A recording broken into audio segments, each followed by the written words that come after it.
C'est parti, bienvenue au Vigilante Culture Club, le premier podcast amateur fait par un passionné qui tourne autour de Marvel avec 100% spoiler. Donc l'objectif de ces playlists est d'écouter cela en mode chill, notamment dans les transports ou en promenade, à la fois pour les débutants et pour les initiés. Cette vidéo, elle est dédiée au nouveau film Marvel Thunderbolt avec une étoile à la fin, situé dans la saga du multivers et dans la phase 5.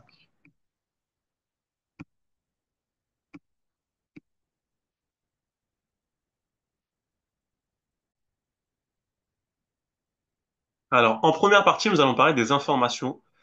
Donc, je vous montre un peu donc quelques affiches officielles du film. Le film, il est réalisé par Jack Schreier, qui avait failli réaliser le premier volet des Gardiens de la Galaxie à l'époque. Ce film va mettre en scène une équipe de vilains et d'anti-héros qui vont essayer de conjurer leur destin de losers en se dressant face à une grande menace, euh, alors que les Avengers ne sont pas là pour arrêter cette menace-là. Il s'agit du dernier film de la phase 5, et de rumeur, il devrait faire le lien entre l'avant-dernier film qui est Captain America Brave New World et le premier film de la phase 6, qui est donc The Fantastic Four First Steps. Au niveau physique et multivers, le film se passera dans le flux temporel principal de l'univers principal du MCU, qui, rappelons-le, est le 1999999. Une partie du film se passera dans la dimension Void, qui est une dimension qui est créée par l'alter ego maléfique du personnage de Sentry, et cet alter ego, donc, il s'appelle aussi Void. Au niveau de la réalisation, euh, on note que l'équipe du film est composée de beaucoup de personnes ayant travaillé sur des films salués par les critiques, et le film, il va aborder un style de film d'auteur, avec de réels développements de personnages et va mettre à l'honneur de réels décors et de vraies cascades.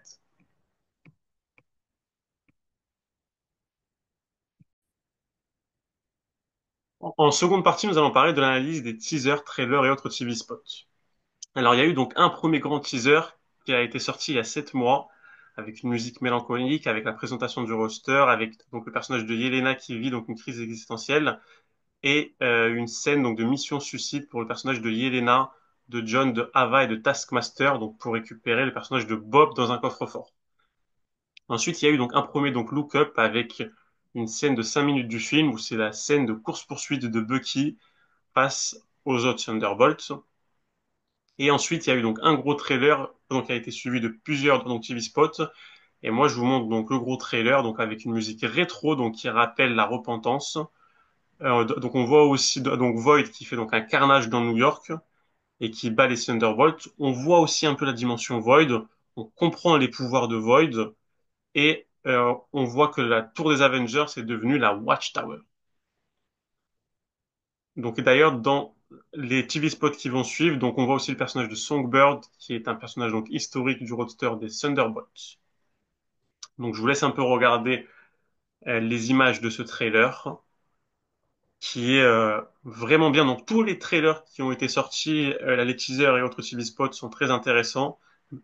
Mais je trouve que celui-là est le meilleur parce que ça montre vraiment la volonté de rédemption.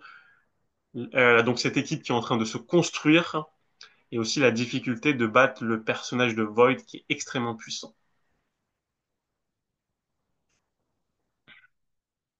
Donc on voit aussi que ceux qui sont mis à l'honneur, c'est Bucky, donc ainsi que Yelena. Donc on voit que c'est les leaders.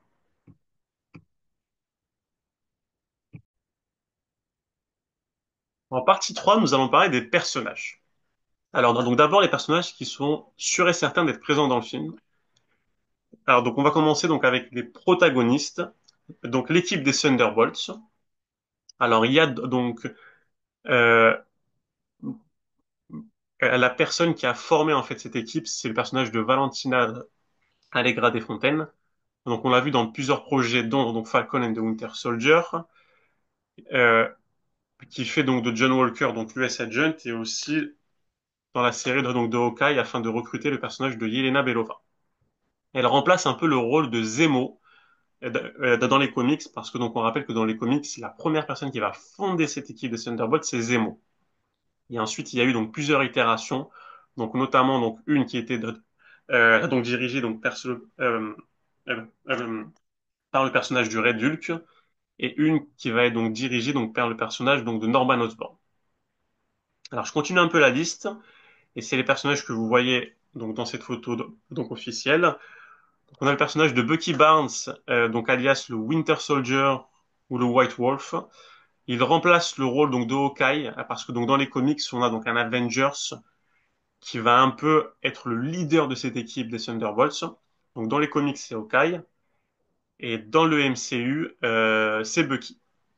Donc il faut rappeler qu'il est sénateur parce que dans Captain America 4 il a une scène où donc soit en fait il est déjà donc sénateur soit donc candidate au Sénat. Et ce qui est très intéressant, en fait, c'est qu'il peut faire le lien entre cette équipe des Thunderbolts et une équipe donc d'Avengers qui est en cours de formation, rappelons-le, par le personnage de Captain America, Sam Wilson. Donc ensuite, on a le personnage de Yelena Belova, donc alias Black Widow, qui va sûrement devenir la White Widow. Donc c'est la petite sœur de Black Widow de Natasha Romanoff, rappelons-le.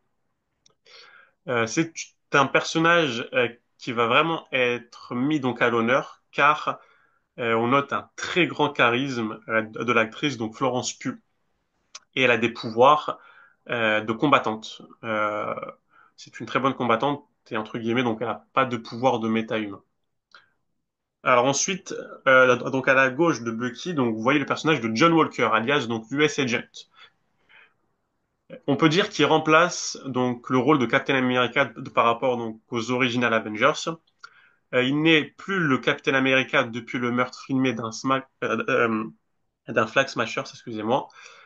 Il a un pouvoir de super soldat car dans la série donc de Falcon and the Winter Soldier, il a bu une potion de super soldat et dans ce film, on peut noter qu'il va sûrement chercher à laver son nom.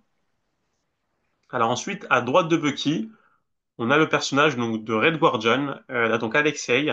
C'est un super soldat donc version russe qui a aussi bu un sérum de super soldat. C'est un personnage qui a vraiment cette nostalgie de la gloire donc de l'ex-URSS. Il est clairement le comique du groupe. Et moi, je pense qu'il va être très intéressant, donc, car il va apporter cette touche de légèreté à ce film qui est un peu sombre et à ce. Alors ensuite, on a le personnage donc d'Avastar, donc alias Ghost. C'est la fille que vous voyez donc tout à gauche. Elle remplace donc Ant-Man donc dans cette équipe et elle a des pouvoirs de ce qu'on appelle de phase, c'est-à-dire qu'elle peut rendre son corps donc intangible. C'est un personnage qu'on a vu notamment dans le film donc Ant-Man et la Guêpe. Ensuite, donc nous avons le personnage de Taskmaster, qui est la fille de Dreykov, que nous avons vu dans le film donc Black Widow. C'est le personnage donc juste à droite donc d'Avastar qui a le masque de tête de mort. Alors ce qui est particulier, c'est que dans les comics, ce personnage il est masculin. Dans le MCU, donc il est féminin. C'est une combattante qui est donc émérite avec une armure super puissante et des pouvoirs de mimétisme. Mais il y a beaucoup de théories qui disent que ce personnage va sûrement être tué, et très certainement par Sentry/Void, car on le voit dans très peu de trailers, et on a l'impression que Marvel le rajoute donc avec des VFX dans certains plans des trailers. Voilà. Donc au niveau des autres personnages, on peut noter la présence de Songbird, donc de son vrai nom, donc Melissa. Dans les comics, comme je vous l'ai dit, c'est une Thunderbolt émérite. C'est une des premières Thunderbolts donc fondée par le Baron Zemo. Et dans ce film, on sait que c'est l'assistante de Val et on pense que ça va très certainement être une future Thunderbolt. Et ensuite, donc en antagoniste slash protagoniste, c'est un peu compliqué de le juger, c'est le personnage de Sentry. Donc de son vrai nom, donc Robert Reynolds alias Bob. Euh, c'est une personne qui va consommer donc un sérum qui est extrêmement concentré et lorsqu'il va le boire, donc il va avoir la puissance donc d'1 million de soleils. Donc c'est une formule qui en gros donc explique qu'il est surpuissant. Mais le problème c'est que donc Robert euh, c'est une personne qui consomme des drogues et c'est d'ailleurs donc pour ça donc il a consommé ce sérum donc parce qu'il a pris ça pour une drogue et surtout donc il souffre d'un problème de santé donc mental qu'on appelle le TDI. Il a vraiment donc plusieurs donc personnalités dont une qui s'appelle Void qui est très maléfique et qui veut anéantir le monde. Donc dans les comics c'est un personnage qui est vraiment génial. La plupart des fans Marvel donc l'adulent et dans cette équipe des Thunderbolts, donc il va avoir donc deux rôles. Donc premièrement, ça va être donc un antagoniste. Donc lorsqu'il va donc aborder cette personnalité et ses pouvoirs de Void. Mais ensuite, on pense qu'il va rejoindre ce roster et donc il peut remplacer à la fois Thor et à la fois Hulk, donc du côté donc des Avengers donc originaux, donc Thor pour le côté puissance et Hulk pour le côté double personnalité et perte de contrôle. Et on sait que dans le film, il sera sous le contrôle de Val et qu'il est issu donc d'un projet donc de Watchtower donc pour lui donner ses pouvoirs. Et on sait qu'il y a beaucoup de personnes qui le comparent au plus célèbre personnage de DC, qui a une cape, si vous voyez ce que je veux dire. Mais moi, je suis pas donc totalement d'accord donc avec cette comparaison parce que Robert Reynolds, c'est un être humain. Donc voilà. Et du côté des personnages soupçonnés d'être présents, alors du côté des Thunderbolts, moi je pense que ce roadster, donc il va peut-être évoluer. Donc déjà, ce qu'il faut dire, c'est qu'on peut voir qu'il y a plusieurs donc, personnages qui se ressemblent en termes de pouvoir, c'est les trois super soldats. Mais pourquoi donc Marvel donc a fait ce choix-là? Donc, moi, je pense que c'est pour deux raisons. Donc une raison, c'est pour le développement des personnages. C'est des personnages qu'on peut développer, qui sont dans un chemin de rédemption. Et le deuxième point, c'est parce que donc si on avait mis donc d'autres personnages, donc ça aurait peut-être coûté donc un peu plus cher en termes de VFX. Et moi, je pense que ce roster, il va donc un peu évoluer. Donc pourquoi pas donc voir la présence du Baron Zemo qui va devenir donc un leader. Donc pourquoi pas aussi voir la présence donc d'Hawkeye, même si on sait que son acteur a subi donc il y a quelques années un très grave accident qui a failli le tuer d'ailleurs.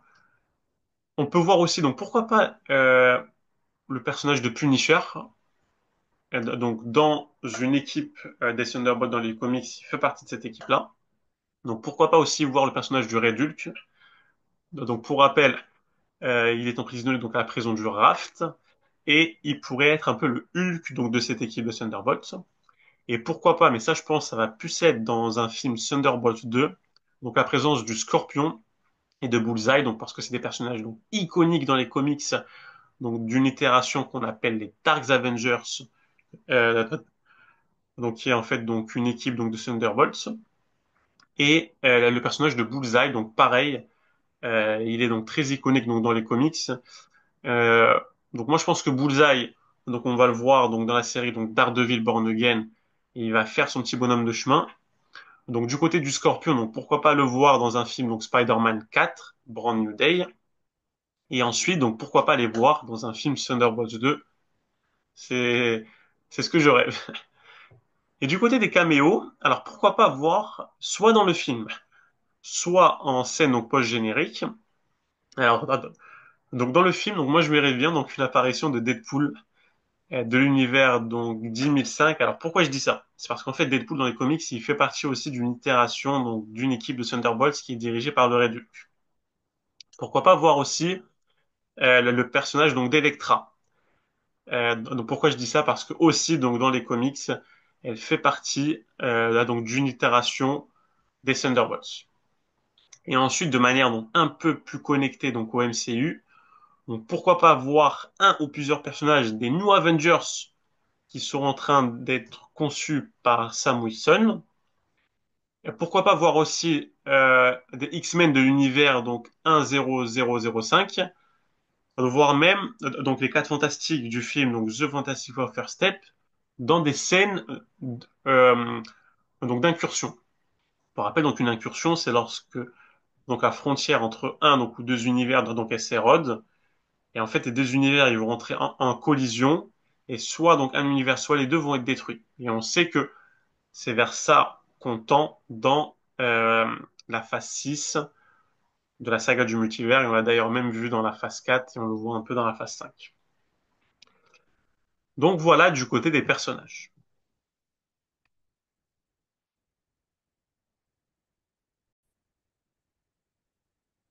Alors, en partie 4, nous allons voir et parler des contenus à voir avant d'aller regarder ce film des Thunderbolts.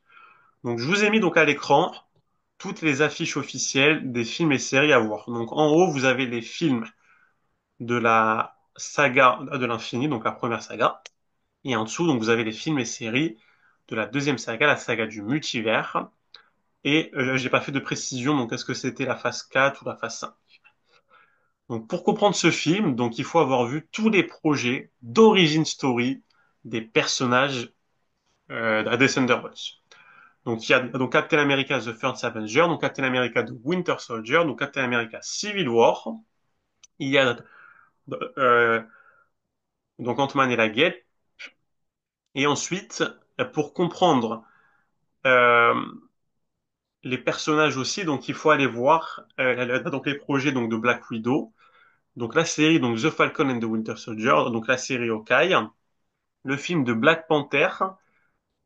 Alors là, je vous ai mis donc Black Panther 1, mais vous pouvez donc aussi voir le film donc de Black Panther 2.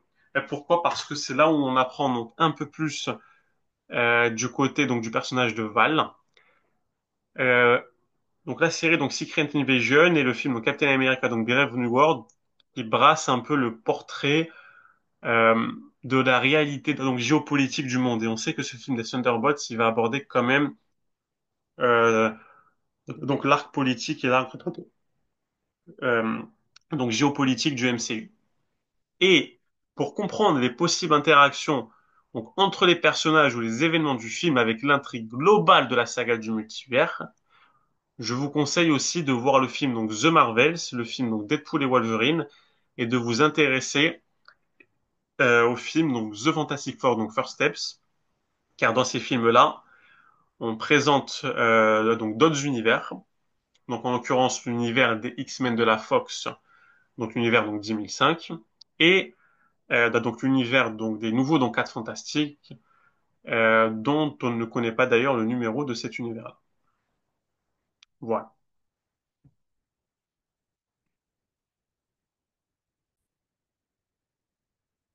Et pour terminer, en partie 5, nous allons parler des théories. Alors, il y a beaucoup de choses à dire. Donc, la première des choses, c'est quelle équipe des Thunderbolts va-t-elle être adaptée dans le film? Donc, on peut voir en fait que c'est un mixte un peu de toutes les équipes. Et avec aussi une touche donc d'originalité. Donc, on voit que le MCU a fait ce qu'on appelle donc une adaptation. Le deuxième point, c'est est-ce que l'équipe, elle va évoluer donc avec donc d'autres personnages. Donc moi, comme je vous l'ai dit, donc je pense qu'en fin de film, on pourra avoir peut-être donc une espèce de recrutement, euh, donc avec les personnages, donc pourquoi pas du Baron Zemo, du Red Hulk, qui vont donc venir donc renforcer cette équipe, et aussi donc pourquoi pas, elle a des caméos donc de Deadpool et aussi donc d'Electra, donc de Jennifer Garner, et qui viendrait d'un autre univers. Alors c'est très tiré par les cheveux. Mais comme on est dans la saga du multivers, donc avec la présence donc d'autres univers et avec des incursions qui vont arriver, c'est quelque chose qui est possible. Alors ensuite, la grande question est pourquoi Marvel a mis un astérisque à la fin du titre du film? Donc il y a beaucoup de théories qui pullulent sur Internet. Donc la grande théorie, c'est que le titre va changer donc à la fin du film ou au début du film. Moi, je pense que si le titre il change, donc ça sera plus donc à la fin du film. Et si ce titre il change, donc, quel sera le nom de cette équipe? Donc il y a beaucoup de personnes qui pensent que ça sera soit les New Avengers, soit les Dark Avengers. Et en fait, c'est un peu particulier. Donc pourquoi? Parce que ça peut être les Dark Avengers, mais si c'est les Dark Avengers, il faut qu'il y ait des membres donc de cette équipe des Dark Avengers qui soient dans l'équipe. Et ça va être un peu compliqué parce que le seul membre, c'est le personnage de Sentry. Il n'y a pas le personnage d'Ares, il n'y a pas le personnage de Nova, il n'y a pas le personnage d'Opal, il n'y a pas le personnage de Bullseye, il n'y a pas le personnage de Norman Osborn et il n'y a pas le personnage du Scorpion. Donc c'est un peu compliqué. Et ensuite, donc s'il s'appelle les New Avengers, moi je pense que ce nom donc d'équipe, donc il irait plus donc à l'équipe qui est en train de former donc Captain America de Sam Wilson. Mais moi je pense qu'on se dirige donc vers une appellation des New Avengers, mais par contre c'est les New Avengers donc officiels, où le gouvernement des États-Unis d'Amérique va leur donner ce titre donc de Nouvel Avengers. Et ensuite on aura les New Avengers donc officieux et qui sont créés donc par Sam Wilson. Donc moi c'est ma théorie. Alors ensuite on peut se poser des liens euh, on peut se poser des questions sur le lien donc avec l'équipe qui est en train d'être construite donc par Sam Wilson. Donc on sait que dans le film, donc Captain America, donc Brave New World, donc à la fin du film pour être précis, donc il y a le personnage de Sam Wilson qui a la volonté de construire donc une nouvelle équipe des Avengers. Moi je pense qu'il pourrait avoir vraiment donc un lien car on voit le personnage de Bucky qui est dans ce roster des Thunderbolts. Donc à voir comment ce lien va se matérialiser donc à l'écran. Mais je pense qu'on pourrait avoir donc pourquoi pas donc une scène post-générique sur ce sujet-là. Et enfin, quel lien avec la saga du multivers et avec la phase 6 qui va donc très prochainement donc arriver, donc avec le film donc The Fantastic Four First Steps, avec le film donc Avengers Doomsday qui va aborder la chute du multivers, et même avec les autres projets. Moi, je pense que dans cette phase 5, le plus important, c'est de dire donc aux téléspectateurs, écoutez, on a donc une nouvelle équipe donc d'Avengers qui officie, qui est là pour protéger la Terre. Ça, c'est le premier point. Le deuxième point, on pourrait donc pourquoi pas donc et je l'espère montrer un début donc d'incursion donc avec un univers. Alors quel univers? Est-ce que c'est l'univers des 4 Fantastiques de The Fantastic Four First Steps? Est-ce que c'est l'univers donc 1005 donc des X-Men de la Fox qu'on a vu donc à la fin de The Marvels et dans le film donc Deadpool et Wolverine? Est-ce que c'est un autre univers donc qu'on a vu donc par le passé ou qu'on ne connaît pas? Mais pour moi donc il faut montrer donc soit les prémices, soit une réelle incursion. Et il faut dire que c'est les Thunderbolts qui vont protéger la Terre et qui vont même protéger donc l'univers parce qu'en fait donc une incursion ça touche pas donc que de Terre, ça touche donc deux univers entiers. Donc voilà. Donc vraiment, j'ai hâte de voir ce film. J'espère que cette vidéo vous en a appris donc un peu plus et va vous permettre de mieux comprendre et de mieux appréhender ce film. Et clairement, je pense que il y a tous les ingrédients qui sont là, donc pour que le box-office fasse un très bon score, moi je verrais bien ce film donc dépasser les 600 voire les 700 millions. Et je pense que ce film va très bien donc clôturer cette phase 5 et va nous donner donc toute cette envie et toutes les bases pour aborder cette phase 6 qui sera donc très certainement la dernière phase de la saga du multivers qui est la deuxième saga du MCU et qui va nous permettre donc de nous donner envie de nous plonger donc dans cette phase 6. Donc n'hésitez pas à me poser des questions en commentaire. Merci pour les pouces bleus et abonnez-vous pour ne rater aucun numéro du podcast. Merci à vous.